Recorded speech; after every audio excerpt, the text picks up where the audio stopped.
इसे लो चंदा, ये कंचन दीपक है। जब तुम्हें लगे तुम्हारे पास कोई रास्ता नहीं बचा है, तब तुम इस कंचन दीपक को जलाना। ये तुम्हें सत्य दिखाएगा, जो सबसे कठिन होगा पर सबसे पवित्र।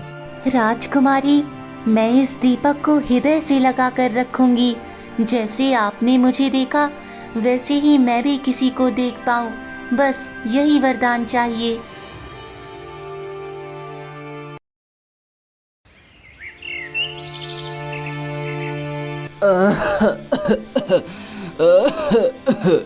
बेटियों, अब शायद ज़्यादा दिन नहीं बचे हैं।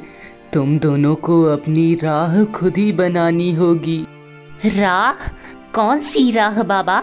ना पैसा ना जमीन, कौन सा रास्ता आपने हमारे लिए छोड़ा है? दीदी, पिताजी बीमार हैं, यूं ताना ना दो उन्हें। सच ही तो कह रही हूँ। बाकी गांव की लड़कियां रेशमी साड़ी पहनती हैं, चूड़ियां खनखनाती हैं, और हम मिट्टी से सने कपड़े, फटे चप्पलें। आखिर ये क्या जीवन है? तुम्हारी माँ के गुजरने के बाद मैंने ही तुम्हें पाला है। बाप के साथ साथ माँ का भी फर्ज निभाया है। बेटा, मैं तो यही चाहता था तुम दोनों इंसान बनो। बाकी धन तो माटी है बेटा। माटी ही माटी मिली है हमें। अगर आप चाहते तो खेत बचा लेते, सोने की अंगूठी ना बेचते, कुछ तो करते। बस कीजिए दीदी, हमारी किस्मत यही है तो इसमें पिताजी क्या करें? माँ के गुजरने के बाद उन्होंने हमारी परवरिश की, हमें अच्छे संस्कार दिए, यही काफ़ी है। संस्कार से पेट नहीं भरता चंदा। जब भूख लगती है तो रोटी चाहिए, आदर्श नहीं। समय तुम्हारी परीक्षा लेगा बेटियों, तब समझोगी कि असली धन क्या होता है। गौरी श्यामू की बड़ी बेटी थी, जो बचपन से ही गरीबी में रही और अब उसे इस गरीबी से चिढ़न होने लगी थी। आधी बारिश के मौसम में वो बाहर आती है और भगवान से बोलती है, नहीं, मैं यूं गरीबी में नहीं रहूंगी। अगर इस दुनिया में भाग्य नाम की कोई चीज़ है तो मैं उसे बदल कर रहूंगी।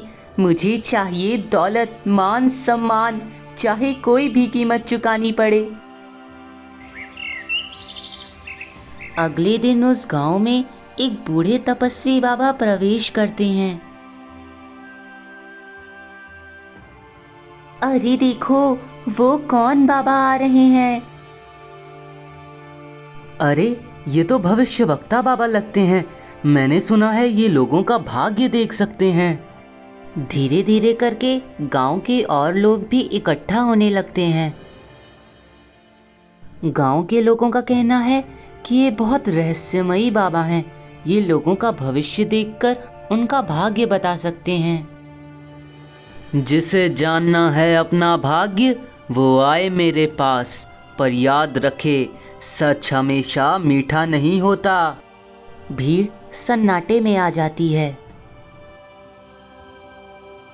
बाबा की आवाज़ सुनकर दोनों बहनें चंदा और गौरी अपने बीमार पिता को घर में ही छोड़कर बाबा के पास आती हैं। बाबा, क्या आप हमारा भाग्य बता सकते हैं? चंदा और गौरी, तुम दोनों बहनें, तुम्हारा भाग्य तो पहले ही लिखा जा चुका है। बाबा अपने मन में ही कुछ बुदबुदाने लगते हैं, जैसे किसी अदृश्य शक्ति से संवाद कर रहे हों। फिर अचानक उनकी आंखें खुलती हैं और वो बोलते हैं,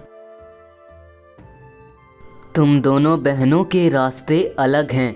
एक को सुख, ऐश्वर्य और वैभव मिलेगा, पर उस सुख का मूल्य बहुत भारी होगा। दूसरे को दुख, पीड़ा और पछतावा, पर वही रास्ता अंततः आत्मशुद्धि और सच्चे प्रेम तक ले जाएगा। गौरी और चंदा चौंक जाती हैं और दोनों एक दूसरे की ओर देखती हैं। कौन सुख में रहेगा बाबा, मैं या मेरी बहन चंदा? बाबा मुस्कुराते हैं, पर उनकी आंखों में एक दर्द झलकता है। भाग्य को धैर्य चाहिए और लोभ से वह टूटता है। जिसको जितने जल्दी सुख चाहिए उसे उतनी ही जल्दी उसका मूल्य चुकाना होगा। गौरी कुछ सोचने लगती है। चंदा की आंखों में डर है। तभी बाबा फिर से बोलते हैं, पर याद रखो, भाग्य कभी स्थिर नहीं रहता। निर्णय, कर्म और मन की सच्चाई से भी भविष्य बदला जा सकता है, पर यह आसान नहीं और समय भी तो बहुत कम है। तभी आसमान में काले बादल छा जाते हैं। तेज हवाएं चलने लगती हैं और आंधी तूफान के साथ तेज तेज बारिश होने लगती है। बाबा, क्या हम कुछ बदल सकते हैं? भाग्य को बदलना आसान नहीं। जिसके मन में सत्य होगा वही भाग्य को मोड़ेगा, बाकी सब रेत में खो जाएंगे। बाबा की मूर्ति धुंधली हो जाती है और बाबा वहाँ से गायब हो जाते हैं। गौरी और चंदा हक्का बक्का रह जाती हैं। दीदी, मुझे तो डर लग रहा है, कहीं मैं वो ना बन जाऊं जिसके भाग्य में दुख है। हाँ, तो इसमें डर कैसा? दुखी भाग्य तो तुझे ही मिलेगा। वैसे भी तुझे तो शौक है ना गरीबी में रहने का और दिन भर पिताजी की सेवा में लगी रहने का। बस करो गौरी दीदी, पिताजी को इतना अनाप शनाप बोलना बंद करो। अगर मेरे भाग्य में गरीबी लिखी होगी तो मैं उसे झेल लूँगी, पर पिताजी की सेवा वो तो मैं मरते दम तक करूँगी। ये सुनकर गौरी को बहुत चिढ़ होती है। उस रात जब गौरी सो रही थी तब उसे एक डरावना सपना आता है। गौरी, मैं जानता हूँ तुम अपना भाग्य बदलना चाहती हो। इस गरीबी से अब तुम्हारा दम घुटने लगा है। अरे, ये सब आपको कैसे पता? आप कौन है बाबा? तांत्रिक मुस्कुराता है और बोलता है, मैंने इस जंगल में सालों तक तपस्या की है। मैं सब जानता हूँ, कौन सा मनुष्य गरीबी में रहेगा और कौन अपने भाग्य को बदलेगा। ऐसा है तो मुझे भी अपना भाग्य बदलना है। तुम बस अपने गांव के पीछे वाले रास्ते से इस जंगल में आ जाओ। जैसे जैसे तुम जंगल की गहराई में आते जाओगी, तुम्हें रहस्य का पता चलते जाएगा। उस रात जब पूरा गांव गहरी नींद में सो रहा था, गौरी चुपचाप अपने कमरे से निकली। रहस्यमयी तांत्रिक की बताई गई राह पर वह जंगल की ओर चल पड़ी। रास्ता सुनसान था, चारों ओर सन्नाटा पसरा हुआ था, लेकिन गौरी के मन में केवल एक ही विचार गूंज रहा था।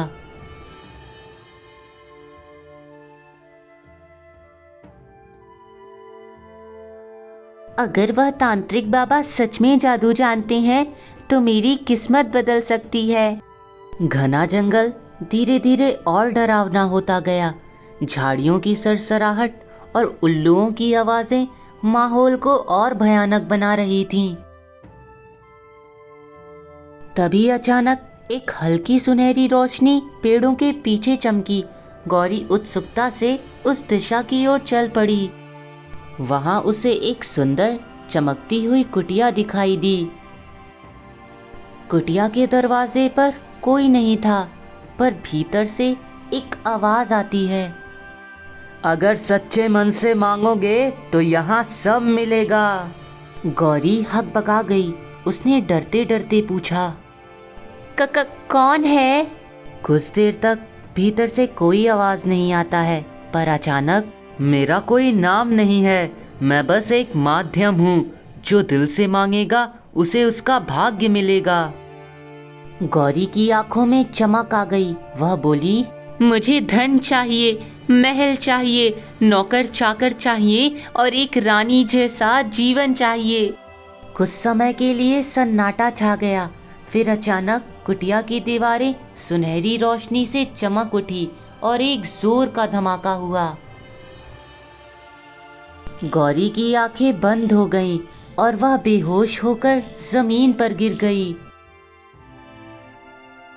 जब गौरी की आंखें खुली तब वह एक भव्य महल में थी।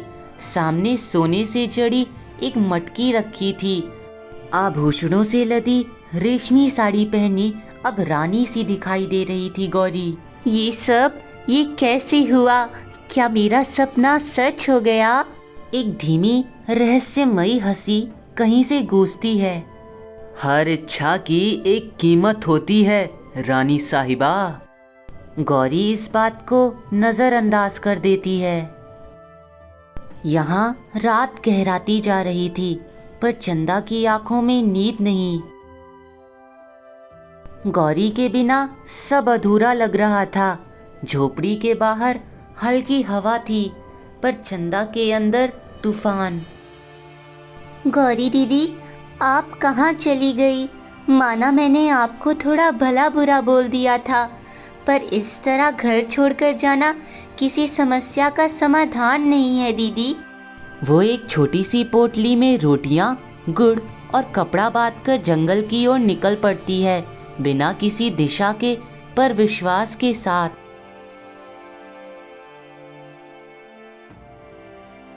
जैसे ही वो जंगल में आगे बढ़ती है, झाड़ियों के पीछे से एक कराहनी की आवाज आती है। कौन है वहाँ? कोई तकलीफ में है क्या? चंदा दौड़कर जाती है और देखती है कि सामने एक घायल हिरण है। उसकी आंखों में दर्द साफ साफ नजर आ रहा है। हे ईश्वर, कितना दर्द सह रहा है ये जीव। आखिर मैं इसकी मदद कैसे करूं? बेचारा। वो अपने घाघरे का किनारा फाड़कर पट्टी बनाती है, धीरे धीरे घाव पर लगाती है और अंत में उसे पानी पिलाती है। जाओ हिरन, अब तुम ठीक हो। अब तुम्हें कोई परेशान नहीं करेगा। हिरण चंदा की ओर देखता है जैसे उसे आशीर्वाद दे रहा हो और फिर धीरे धीरे वहाँ से चला जाता है। हिरण की मदद करके चंदा आगे बढ़ती है। जंगल अब और घना हो रहा था। थोड़ी दूर एक वृक्ष के नीचे एक बूढ़े साधु बैठे थे। वो चंदा से बोलते हैं, बेटी, 2 दिन से भूखा हूँ, क्या कुछ अन्न मिलेगा? बाबा, अभी तो मेरे पास सिर्फ 2 रोटियां और थोड़े से गुड़ हैं। मैं वही आपको दे सकती हूँ। आशा है उससे आपका पेट भरेगा। साधु महाराज बहुत भूखे थे। वे तुरंत ही चंदा के द्वारा दी गई रोटियां और गुड़ खाने लगते हैं। बेटा, तुम्हारे जैसे लोग इस दुनिया के लिए आशीर्वाद हैं। भगवान करे तू हमेशा खुश रहे।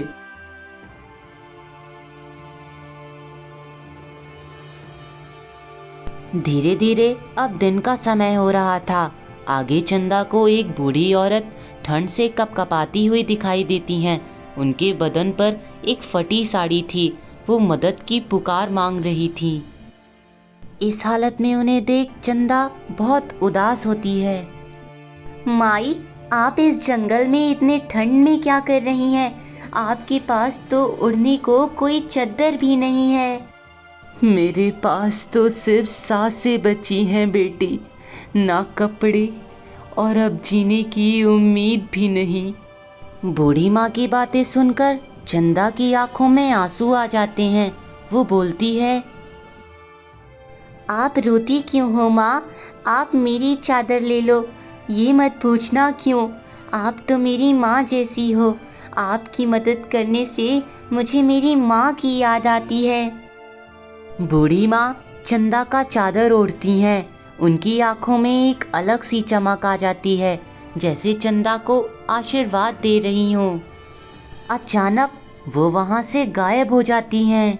अचानक एक तेज रोशनी में वहाँ एक खूबसूरत राजकुमारी प्रकट होती हैं। चंदा, तुम इतनी दयालु क्यों हो? क्या तुम्हें डर नहीं कि ये मतलबी दुनिया तुम्हें धोखा दे सकती है?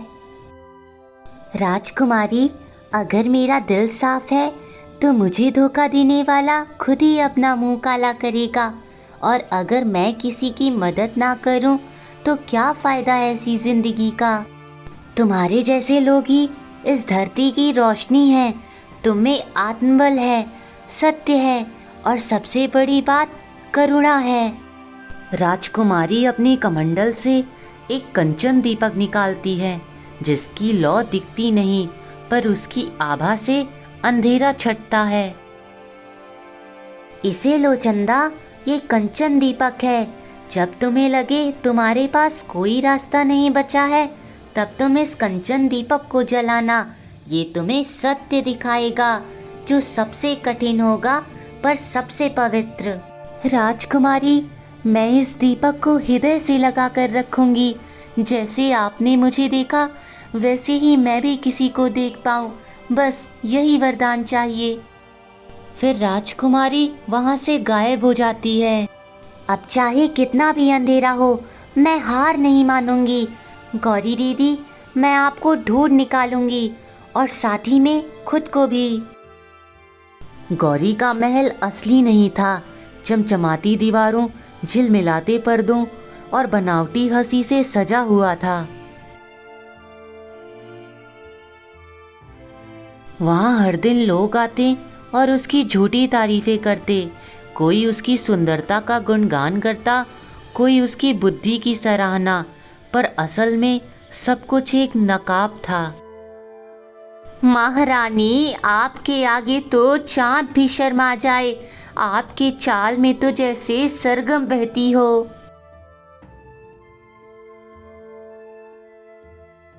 कोई भी आपके जैसा नहीं है। आप तो इस महल की आत्मा है महारानी। गौरी मुस्कुराती, पर उसकी आंखों में खालीपन था। उसे इन बातों की अब आदत हो चुकी थी। उसे लगता था कि ये सब सच है। एक दिन गौरी के महल में एक राजकुमार आते हैं, जिनका नाम वीरेंद्र था।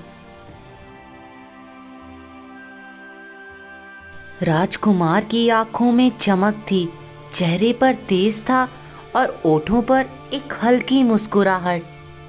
रानी गौरी, मैंने आपकी बुद्धि और सौंदर्य की प्रशंसा दूर दूर तक सुनी है और आज मैं चाहता हूँ आप मेरी रानी बने। गौरी मुस्कुराती है। उसके लिए यह कोई अनोखी बात नहीं थी। मैं स्वीकार करती हूँ राजकुमार। महल रोशनी से भर जाता है, जैसे वो रानी पर फूल बरसा रहा हो। एक रात जब सब सो रहे थे, गौरी अकेले अपने कक्ष में होती है। तभी राजकुमार वहाँ पर आते हैं। इस बार उनके चेहरे पर गंभीरता होती है।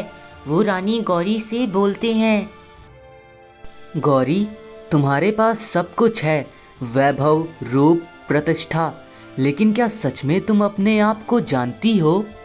मैं तो वही हूँ जिसे सब पूछते हैं, जिसे सब पसंद करते हैं राजकुमार। नहीं, वह तुम नहीं हो। वह तो केवल एक छाया है, लोगों की इच्छाओं का, उनकी उम्मीद का। पर तुम्हारा असली रूप कहाँ है गौरी? तुम ये सब क्यों कह रहे हो? क्या तुमने भी मेरी झूठी तारीफ की थी? तभी वह राजकुमार एक राजकुमारी में बदल जाता है। गौरी की आंखें फटी की फटी रह जाती हैं। मैं एक राजदूत हूँ। मेरा कार्य है आत्माओं को उनके सत्य से मिलवाना। तुम इस माया में खो चुकी थी गौरी। यह सब, यह लोग, यह महल, यह वैभव, ये सब तुम्हारा भ्रम है गौरी, भ्रम। तो मैं अब कहाँ जाऊँगी? मेरे पास क्या बचा? गौरी अब एक गहरे सुनसान जंगल में पहुंच जाती है। चिड़ियों की आवाज़, झाड़ियों की सनसनाहट और उसकी तेज सांसें ही अब उसकी संगनी बन जाती हैं। अब कोई नहीं है जो मुझे बताए कि मैं कौन हूँ। अब मुझे अपना रास्ता खुद ही ढूंढना होगा। श्यामू की तबीयत अब बहुत खराब हो चुकी थी। वेद जी ने कहा था कि इनके बचने की संभावना बहुत कम है, जिस कारण चंदा अब बहुत परेशान रहने लगी। भगवान, तू मुझे मेरे किन कर्मों की सज़ा दे रहा है? पहले गौरी दीदी मुझे छोड़कर चली गई और अब पिताजी। नहीं। उदास चंदा आंखों में आंसू लेकर अपने घर से निकलती है और जंगल की ओर चलने लगती है।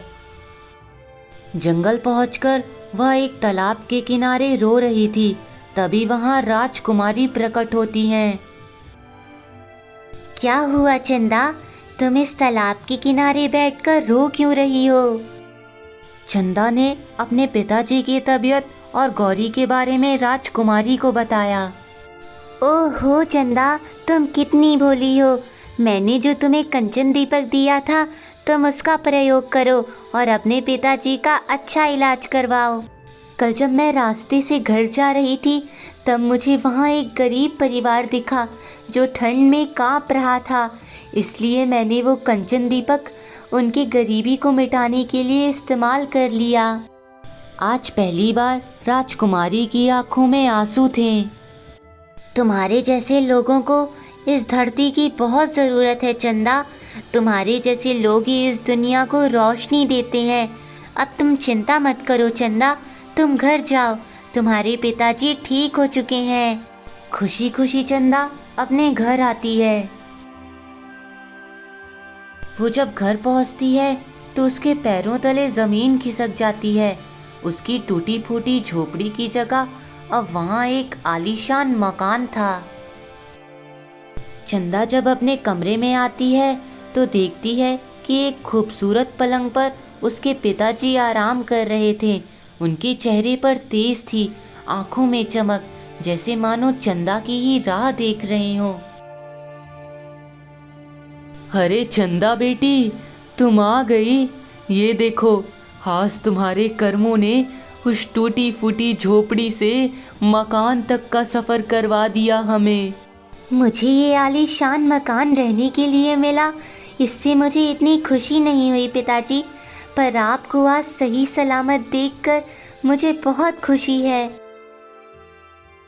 बहुत दिनों तक जंगल में भटकने के बाद गौरी अपने घर पहुंचती है। अरे, ये मकान किसकी है? यहाँ तो मेरी टूटी फूटी झोपड़ी थी। ये मकान कहाँ से आई? लगता है मेरे पिताजी ने ये ज़मीन भी बेच दी। वैसे भी उनके पाँव कहीं नहीं टिकते। आखिरकार अपनी बेटियों के लिए भी उन्होंने कुछ नहीं छोड़ा। चंदा जा ही रही थी कि तभी पीछे से एक आवाज़ आती है। रुको गौरी दीदी। गौरी पीछे मुड़कर देखती है तो वहाँ उसकी बहन चंदा और उसके पिताजी खड़े थे। अरे चंदा, बाबा, आप लोग इस मकान के बाहर क्या कर रहे हैं? और हमारी कुटिया? चंदा ने राजकुमारी वाली सारी बात अपनी बहन गौरी को बताई। और आप कहाँ चली गई थी गौरी दीदी? आपको पता है हम कितना परेशान हो गए थे। पिताजी ने तो दवाई भी नहीं खाई। उस रात मुझे उन तांत्रिक बाबा का सपना आया। वो मेरा भाग्य बदलना चाहते थे। मैं भी इस गरीबी से तंग आ गई थी, तो मैंने भी सोचा इसका फ़ायदा उठाया जाए। वो मुझे जंगल तक बुलाएं। मैं वहाँ तक गई, पर मुझे नहीं पता था ये सफ़र मुझे इतना महंगा पड़ेगा। और आज मैं यहाँ हूँ। आप रो क्यों रही हो दीदी? ये तो खुशी का पल है। पिताजी भी ठीक हो गए और आप भी घर वापस आ गई। भगवान ने हमारी सुन ली, हमारी गरीबी दूर हो गई। गौरी अपने परिवार से मिलकर बहुत खुश थी। वो इस बात को समझ चुकी थी कि भाग्य अपना रास्ता खुद बनाता है और कर्म उसे दिशा देता है।